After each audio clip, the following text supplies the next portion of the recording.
So let's see how we can fix this one. Well, first of all, we need to decide what kind of layout method should we use. And I think that a display of flex might be a good candidate.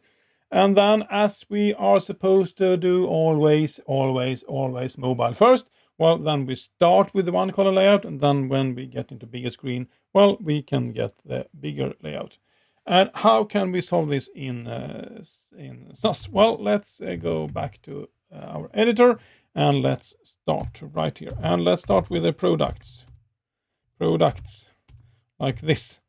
And then they should have a display of flex.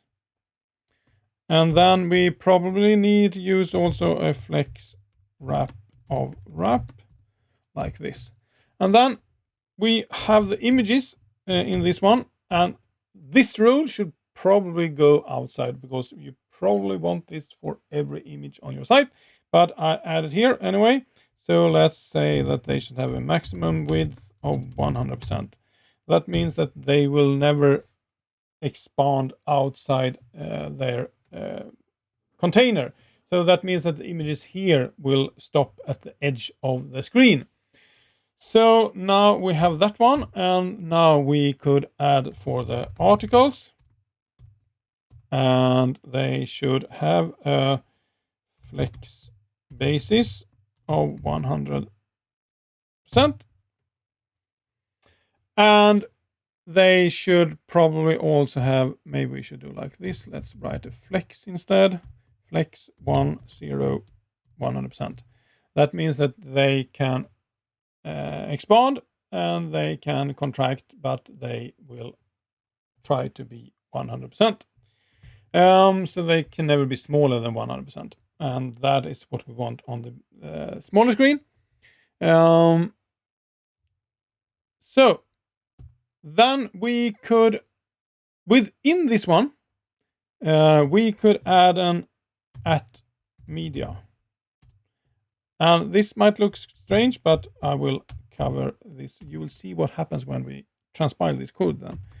And we set a minimum width of 600 pixels like this. And then what should we do now? Well, now we would like to have the articles like this. And now we should change the flex basis into, and I would actually like to have some kind of margins between them. So I would like to say that the flex basis should be, I do a calculation here, and now I'm using the pure CSS version of calculation. So they should have 33.333% minus 1m as the flex basis. And then we also set a margin right of 1m, and that is the one that I subtract in the line above this one. But of course we just want that, we don't want it on the last child. So let's add this, and you can do it with the ampersand and then colon last dash child, and then we, no, sorry, wrong, it should be curly braces. And then we set margin dash right of 0, like this.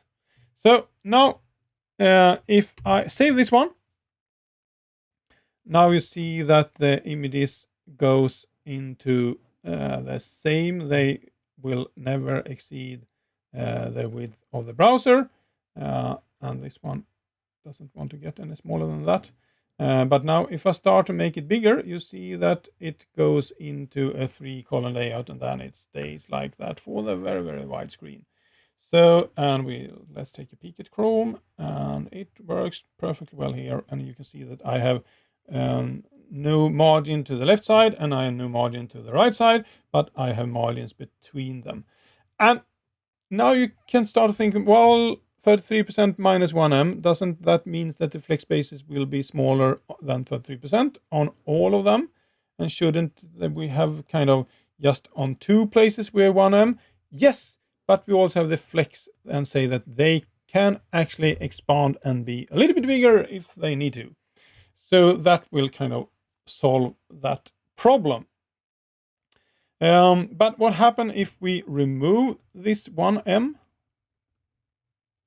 Well, we can save this one, and then we can take a peek, and now we see that now we have 33.333% plus the margin. So we need to compensate for the margin like that. And then it will be like that. We need to have spaces on both sides on this one. So now we have created that one.